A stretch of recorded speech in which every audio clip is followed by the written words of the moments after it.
Thank you, and hello everyone. Last second, and the slides are up. Great, I was a little afraid. All right, today I'm going to talk about specifying behavior with protocols, type classes, and traits. So that's quite a mouthful, right? And not only that, but we have 3 languages ahead of us. So let's better get started. I'm Kolja. In my day-to-day work, I'm doing data and machine learning engineering at Innovex. I'm a Python and Scala enthusiast, but as you might notice from the first slide, I also like Rust and behavior. So this is the first big word, let's say, in this rather long title. What do I mean by behavior? This is like a big word on its own, so let's maybe scope it down for this talk a little. And I thought about it, and one angle or one perspective you could go about is basically talking about the what and the how. Now, another 2 big words. What do I mean by that? What I mean is basically like specifying the behavior. So we can think of what an object or system should be able to do. For example, walking and quarking, and yes, duct typing will come soon. And the other side of the coin basically would be the how, like how do we want to implement this behavior, right? And I promise you we will see some more ducks down the road.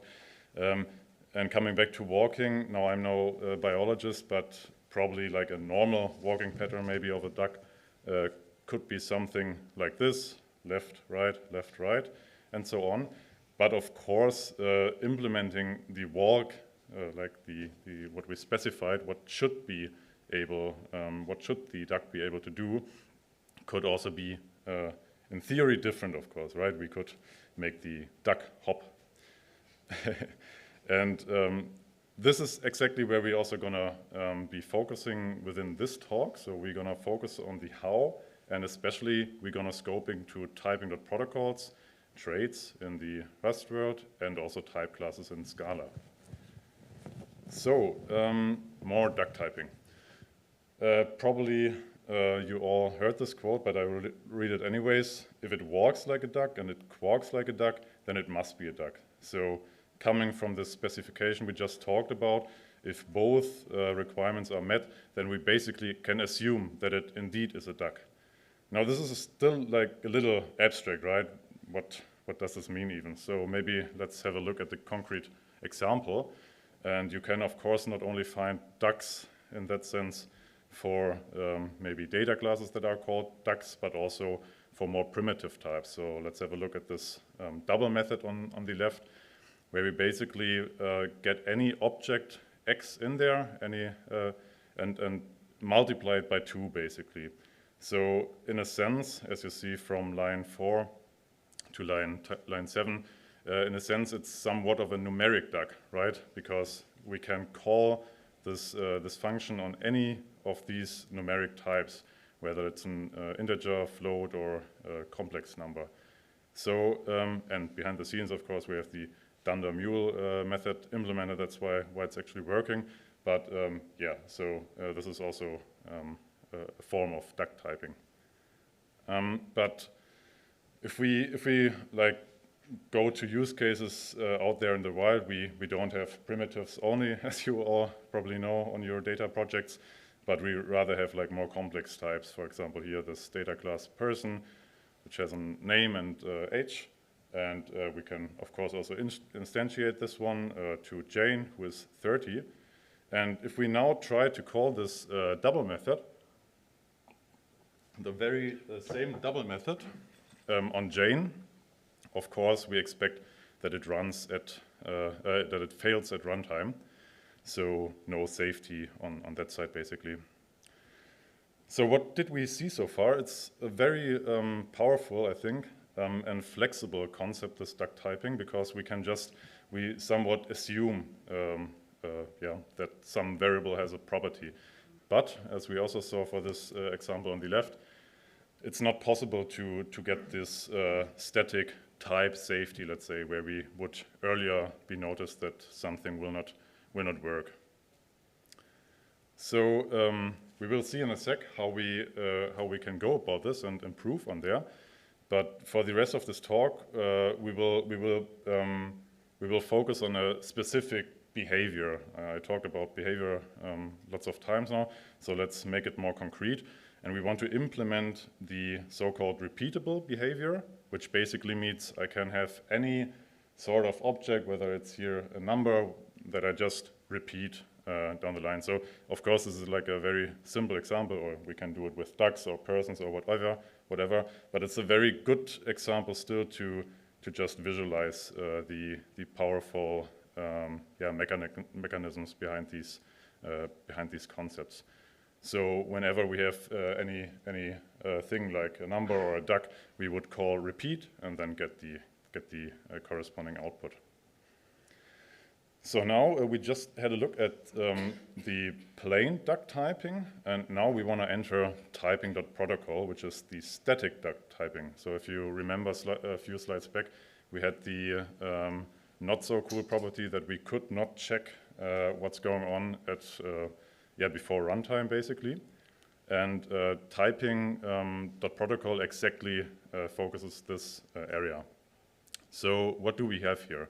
We first, in the first line, we specify a type var, like basically a generic variable, right? We want to, as we just saw the slide before, we want to be able to throw in everything, like just have this generic behavior. And the key thing for typing.Protocol is that we just specify it in the brackets, like basically inheritance.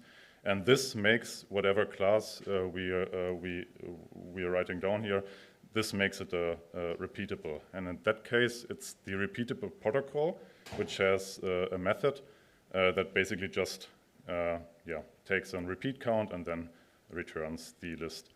And also notice we don't have any implementation here, right? Because we want to enhance basically the other types to implement whatever they feel like is repeatable for them, right?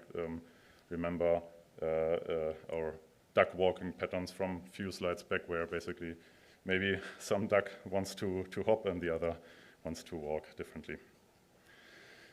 So back to our double method. Looks a little different now, but not really that much different, right? We have some x that we get as an input, which is further specified, and this is with another type var, because with this we want to express it's at least an repeatable. But you can imagine if you insert a person in there for x, it still should have the original behavior as well. So imagine if you have like a person which has other methods. We not only want to return any object that only supports repeat afterwards, but which also, so to say, persists the original behavior. This is why we need the second type var here. And now let's also make it more concrete again with our person. This is also really nice. You can now see from line 11, where we basically, the data class stays the same, and we don't have any like class hierarchy or whatnot. So basically, we just specify for this type or for this data class what repeat means. And of course, don't expect also for the other examples some confusing implementations. I just wanted to keep it.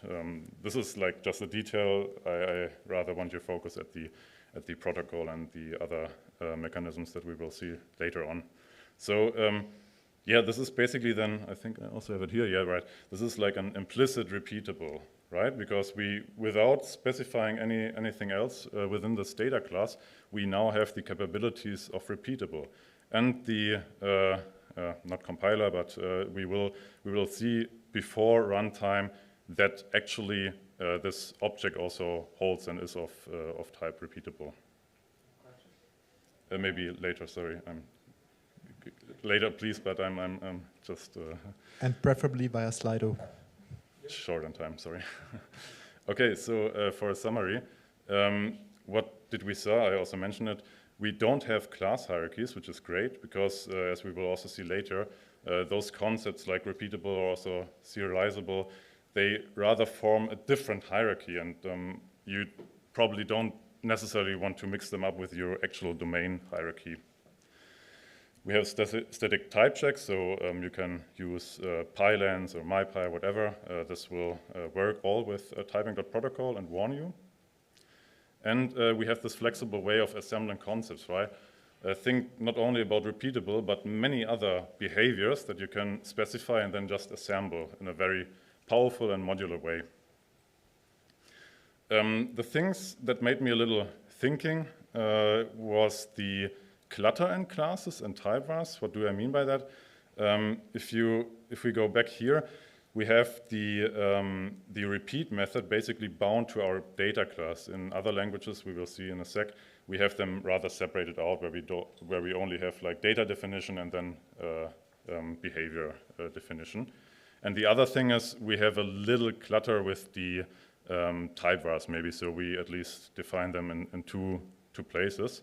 But I think this is just like getting used to it, and so just yeah, a general observation maybe.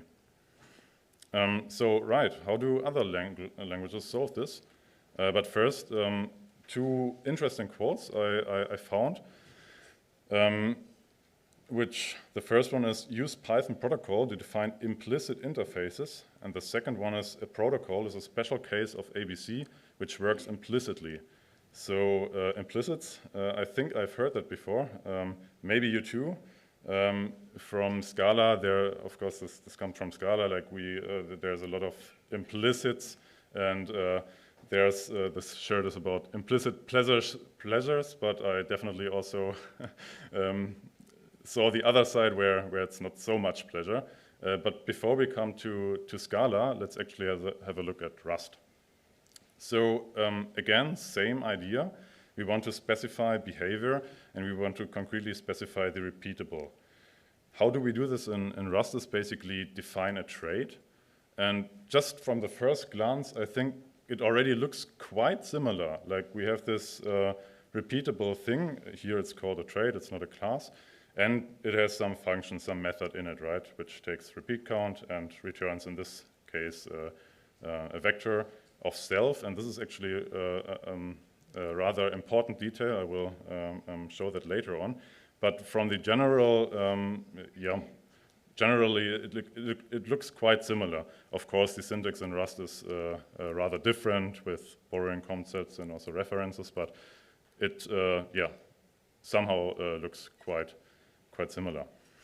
And one bigger difference is also in line 5, where we basically have our double function again. And we also specify, right? We want to specify this type. We don't expect this type to be any generic, but we want it to specify that it's of repeatable, so that we have these super capabilities of repeating something. And this is also, as you see, tied to the very method. So we are not defining the type var outside of this function. And for implementing this protocol, it's also, or trait in that case, it's also slightly different, where we first in line 9 define the data representation, also person, also nothing fancy. But in line 14, it's actually where it's more interesting, because here we really see that the implementation is not within the data class, basically, right? And of course, also here the syntax is slightly different. And now I promised you to talk a little about the self type, which is pretty interesting, because as you remember from the Python implementation, we had this generic, right, where we would say, hey, you of course want to do it for every type, basically, or you want to be generic. That's what generics are all about it in the end. Rust has a pretty cool idea of having the self type, where you basically say whoever implements the repeatable protocol or trait will be returned as well. So here in the red box, I have it, I wrote it down explicitly as self, but you could as well replace it with person, so with the struct that we defined above. It's the same implementation. All right, calling and instantiating it is not really that interesting, so I will skip that one. We will just create Jane with age 30 and then double it. All right, so let's have a short side-by-side comparison where we basically now see again how similar they really look like. So the self type is of course a little more specific to Rust, right? And on the right hand we see the Python code where we define in line 1 the type var, not needed in Rust at that point. And also, as I already mentioned, we are not implementing the repeat method within the data class as we do it in Python on the right side, but we rather have it outside, right? So our person data class or struct in that case really stays as it is. Yeah, here I think I also mentioned the most important point. So basically in Rust on the left side, excuse me, we specify the t, the variable at hand, really tied to the method. And on the right, we again have this concept of specifying the type var outside. All right, so Scala 3, we have another language. Whoa, running out of time slowly. So let's go about it. Scala 3, you must know, there's a huge difference to Scala 2. Mainly, if you saw syntax examples, there are no curly braces, if you wish, and looks a lot more similar to Python actually, which is great, I think. So in line 1, we already see some commonality between Rust and Scala. We have even the same keyword, which is called trait, but we have the generic back, also as in Python, right? We have this generic variable. The rest really is the same. I think at that point, I don't even need to go about it in detail once more. Let's have a short look at the double method down in line 8, where we, again, also similar to Rust, where we specify our type at hand to be of type repeatable. Actually, behind the scenes, the compiler will search for any implicit implementation for the repeatable type for that t. So maybe we define some implicit, I will show you in a sec, for person, so the compiler will resolve it at compile time. There's a little trick I was hiding from you so far, which is the extension method. This is needed in Scala. It's slightly obfuscating or confusing, but what it does in the end is that you can call this .repeat method, as we do it in line 9, on any object. So this is basically just an extension method, right? You want to call this method on any object, basically. Okay, the rest also looks astonishingly similar, I would say. So we have in Scala, we have the concept of case class, which is basically data class / structs, where we again define name and age for the person. And now this implicit definition in line 13 starts. So you also must know in Scala 3, there is actually no implicits. At least they are not called like this. They are called givens, or the syntax has changed a little. So what we do here is a little similar to what we did in Rust. We will also see that side by side in a sec, where we basically say we have a given repeatable for that person type, and this then again has some more or less arbitrary implementation. So side by side, left we have the Scala word that we just saw, and on the right we have the Rust word. As we already saw, or as I mentioned earlier, we have even the same keyword, which is trait, and also the interface in general looks pretty similar, right? We just have this repeat method. Then, of course, the extension part is a little more confusing on the Scala, or a little more code at least on the Scala side. Then for the implementation part, also pretty similar, I would say. As I just mentioned, we have this given repeatable of person on the Scala side, on the left side. And on the right hand side, we have the implementation repeatable for person, right? So, and there again, we can make use of this self type where we basically don't need to specify the parameter further. All right, double method also really similar. Basically, the only major thing is really syntax, I would say. We have some other form of braces here and also referencing in Rust. And this brings me actually to the summary. So what did we see? We spent most of our time having a look at these three concepts, but they all have, I would say, the same main idea, which is basically enhancing your types with arbitrary behavior. We saw this for Repeatable. And yeah, this is in general, I would say, a very powerful mechanism to abstract and modelize over those concepts. And I put some more examples here. Serializable, clonable, where you can clone stuff. Showable, where you can print. I think this one is from Rust, relies on that one if I'm not mistaken. Releasable, where you maybe have some resources that needs to be safely released when opening a file and then closing it, right?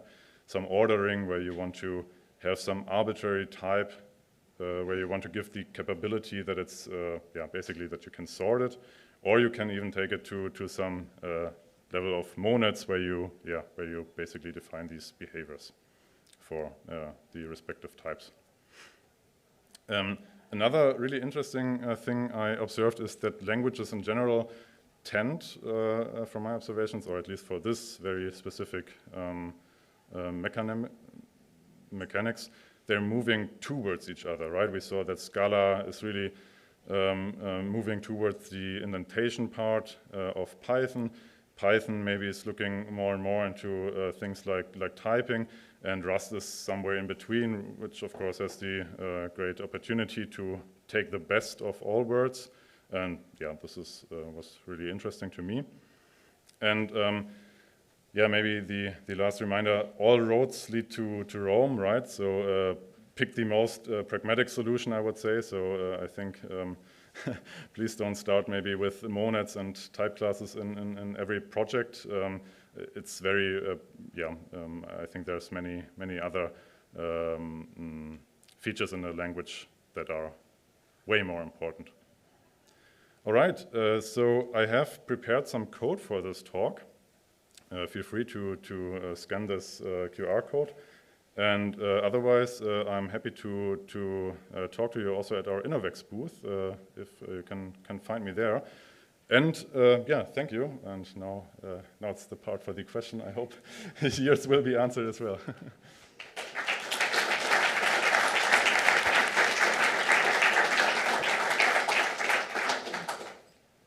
Thank you very much. And we already have a couple of questions, which is great because we have 7 minutes left. So we can fit a lot in the 7 minutes, I guess. And the first question is, what is your take on explicit is better than implicit? By using protocol in Python, are you hiding a contract you want to ideally enforce? Can you repeat the first one? Now I forgot the first part, but maybe let's take the first. You take on explicit versus implicit. Okay, explicit versus implicit. So this is maybe really resembles the last point I talked about. Basically, all roads lead to Rome. And I, to be honest, at least starting something, I always prefer explicit, because this just also maybe from the code examples you see, it's just another concept, also slightly different syntax you need to teach yourself, but also your team. So this is, of course, some next level, let's say, or some slightly fancier concept. So I would prefer that personally for the first step. But these concepts are really powerful if your code base grows and grows, because you can really, in the end, just add for a new type the new implementation, and it will just work, which is great, which might not be so easy if you do it explicitly. Now the second part. Second part of the question was, quote, by using protocol in Python, you're hiding a contract you want to ideally enforce. That's how it's formulated here. Okay, that one I don't really get, but if the... Is the person in here by any chance and wants to elaborate? You're not stating protocol in the data class, so it's rather ambiguous. Can you wait a second? Let me give you the mic, otherwise the people online are completely left out.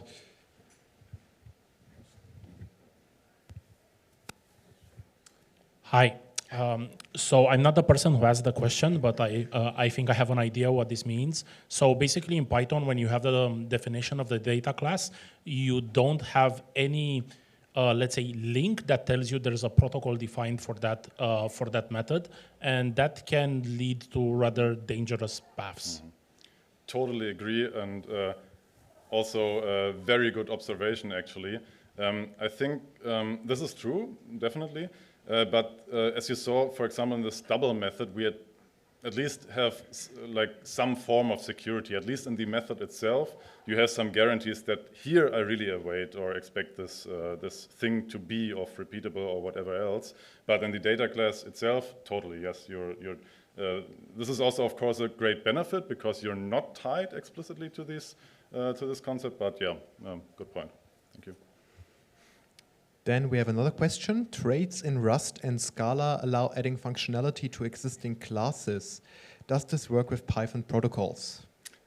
Another great catch. I didn't find a way to do it, to be honest. If any one of you knows, please reach out to me. Also, the person asking, maybe if you're online, feel free to check out my code and comment there on GitHub. I would be very interested. Then the next most upvoted question is, could you please explain why RT is needed in Python? Sure. Maybe we can go back to this example because it's better to visualize here. So yes, so first we have this type var t in line 1. This is not the one you're talking about. But here we're basically generic on the repeat method itself.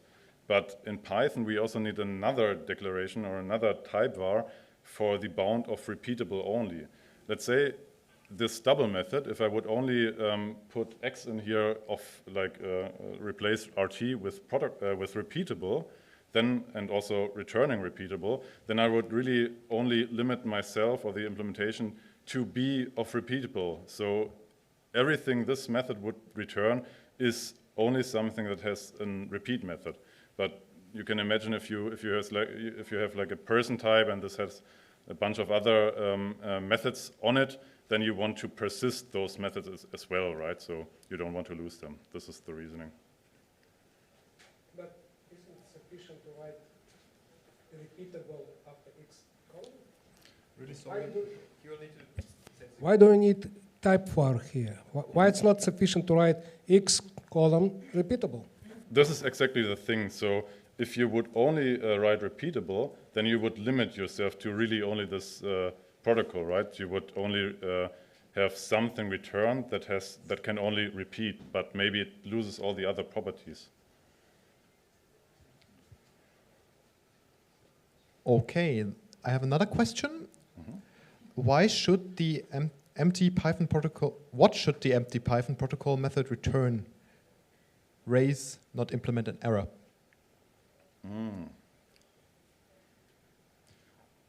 Good point. Yeah, could be. I mean, you can probably return anything there, but the thing is, the repeatable protocol itself stands for itself. So as long as you don't implement it, it will also not give you anything of like not implemented error. But if you, of course, implement it for a person and then still have ... then you could run into these errors, I guess. Okay, then thank you so much for this very interesting talk. I'm afraid we're running out of time. I guess you'll be available in the foyer for further questions. Definitely. Thank you all.